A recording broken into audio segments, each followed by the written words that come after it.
और सीधे आपको लखनऊ लिए चलते हैं। कल से यूपी विधानसभा सत्र की शुरुआत हो रही है। अखिलेश यादव उससे पहले क्या कह रहे हैं, सुनिए। फिर आरक्षण घोटाला की भी आपको एक ऑडिट करके किताब दिया था, तो अब आपके पास 3 हो गए। 26,000 स्कूल बंद, 20 से ज्यादा परीक्षाओं के पेपर लीक, और फिर जब नौकरी नहीं है तो फिर आरक्षण का कितना घोटाला किया ये भी दिखाई दे रहा है। ये तीनों चीजें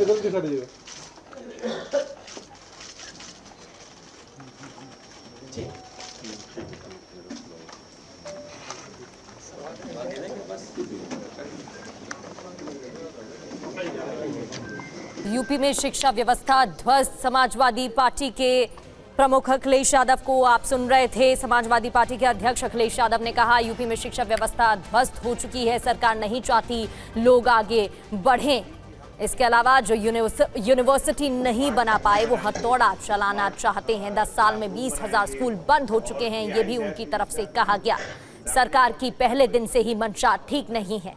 और ये जो है स्कूल बंद करने पे इनकी मानसिकता ही यही है कि इनको शिक्षा ना दी जाए, लेकिन आपकी अपनी सोच थी कि smart school, smart college, smart classroom और AI लैब जैसे डिजिटल लर्निंग शिक्षक परिश्रम जैसी सुविधाओं से लैस किया गया।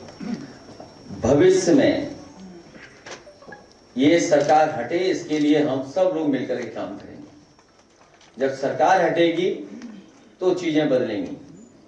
जिस समय टेक्नोलॉजी का इतना ज्यादा प्रचार और इतना ज्यादा पेनिट्रेशन यूपी में नहीं था, उस समय भी समाजवादियों ने टेक्नोलॉजी का साथ लेकर के, चाहे वो डायल 100 हो, एम्बुलेंस सर्विसेज हो, SCL का ट्रेनिंग इंस्टीट्यूट आया हो, IIIT आया हो, या स्कूलों को मॉडर्नाइज करने के लिए काम शुरू हुआ हो, या अभिनव स्कूल बनाने शुरू कर दिया हो, नए इंफ्रास्ट्रक्चर स्कूलों को दिया हो, ये लगातार काम चल रहे थे। इसके साथ साथ बच्चों के हाथ में लैपटॉप दिया, जिससे कि बच्चे पढ़ लिख सकें, उनके परिवार में भी लोग पढ़ लिख सकें और आगे बढ़ सकें।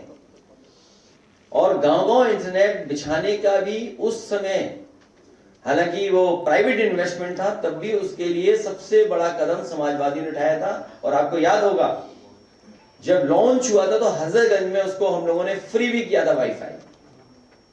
आपके हजरतगंज में फ्री वाईफाई था, पार्कों में फ्री वाईफाई था। एक ही संकट है उत्तर प्रदेश में, वो है भारतीय जनता पार्टी। भारतीय जनता पार्टी हटेगी तो सब संकट दूर होंगे।